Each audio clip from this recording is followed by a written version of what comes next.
রাজধানীর তেজগাঁও থানার বিস্ফোরক আইনের মামলায় গ্রেপ্তার যুব মহিলা লীগ নেত্রী শিল্পী বেগমকে কারাগারে পাঠিয়েছেন আদালত। তার সঙ্গে ১.৫ মাস বয়সী পুত্র সন্তান রয়েছে।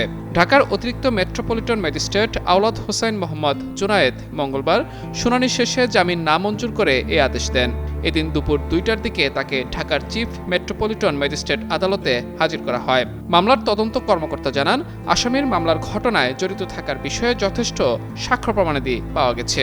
এর আগে গোপন তথ্যের ভিত্তিতে সোমবার সন্ধ্যা ৭:৩০টার দিকে তেজগাঁও থানার রেলওয়ে কলোনি স্টেশন রোডের নিজ বাসা থেকে তাকে গ্রেফতার করা হয়। তাকে প্রাথমিকভাবে জিজ্ঞাসাবাদ করা হয়েছে। আসামি বৈষম্য বিরোধী ছাত্র আন্দোলন দমন করতে সক্রিয় ভূমিকা পালন করেন বলে তদন্তে জানা যাচ্ছে। মামলাটির তদন্ত শেষ না হওয়া পর্যন্ত তাকে জেল হাজতে আটকে রাখা বিশেষ প্রয়োজন। এ সময় তার আইনজীবী ফারজানা ইয়াসমিন রাখি জামিন চেয়ে আবেদন করেন। শুনানিতে তিনি উল্লেখ করেন, তার ১ মাস ১৬ দিনের পুত্র সন্তান রয়েছে। তার সিজারিয়ান অস্ত্রোপচার করা হয়েছে। তবে শুনানি শেষে আদালত জামিন নামঞ্জুর করে তাকে কারাগারে পাঠানোর আদেশ দেন। বিকেল ৩টা ১২ মিনিটে আদালত থেকে তাকে বের করা হয়। এ সময় আদালতের ৪র্থ তলায় কাঁদতে থাকেন তিনি। পরে তার কোলে তুলে দেওয়া হয় ১.৫ মাস বয়সী শিশুটিকে।